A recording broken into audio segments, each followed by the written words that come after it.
பேரு குண்டு கணேஷ். ஆனா ஒட்டட குச்சி மாதிரி இருப்பான். ஆளும் மண்டையும். ஊரு காரைக்குடி. தொழில் இன்சூரன்ஸ் ஏஜென்ட்.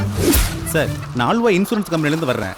அனிமல்ஸ்க்கு மட்டும் தான் நான் இன்சூரன்ஸ் பண்ணுறேன். மனுஷனுக்கு நன்றி கேட்ட மனுஷங்க சார். அவங்களுக்கு அனிமல்ஸ் எவ்வளவோ பரவாயில்ல. அதனால தான் சார் சொல்கிறேன். இப்போ வர்ற கோமாரி நோயால் மாடுங்கெல்லாம் டக்குன்னு டிக்கெட் வாங்கிட்டு மேலே போயிடுது. அந்த கோமாரி கோழி மாதிரி நோயா வந்தா நீங்களும் திவால் ஆயிடுவீங்க. அதிலிருந்து உங்களையும் உங்கள் முதலீட்டையும் காப்பாற்றுறதுக்காக தான் சார் இப்போ நான் உங்களை தேடி இங்கே வந்திருக்கேன். இப்போ பக்கத்து ஊர் எடுத்துக்கங்க. அங்கே இருக்கிற கோழிங்களுக்கெல்லாம் பறவை காய்ச்சல் வந்து கவர்மெண்டே எல்லா கோழிகளையும் போட்டு புதைச்சிட்டாங்க. அந்த அதிர்ச்சியில் செத்து போன ஓனரையும் போட்டு எரிச்சிட்டாங்க. அந்த நிலைமை உங்களுக்கு வந்துடக்கூடாது பாருங்க. அதனால தான் சார் நான் உங்களை தேடி இங்கே வந்திருக்கேன். ஏய் விட்றா, உட்காருங்க. நான் உட்காந்து என்ன சார் பண்ணுறது? நீங்கள் இந்த இடத்துல நிம்மதியாக உட்காரணுமே. இங்கே பாரு தம்பி, ஸ்ட்ரைட்டாக டீலிங்க்கு வரேன். உனக்கு 50,000 தரேன்.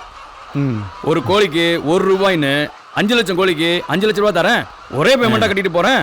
நீ 25 லட்ச ரூபா பெனிஃபிட் பண்ணி கொடுத்தேன்னா நான் இந்த ஃபார்மில் கையெழுத்து போடுறேன். நான் ஓகேவா? என்ன யோசிக்கிற? நீ நினச்சா முடியும். சரிங்க சார், நான் பண்ணித்தரேன்.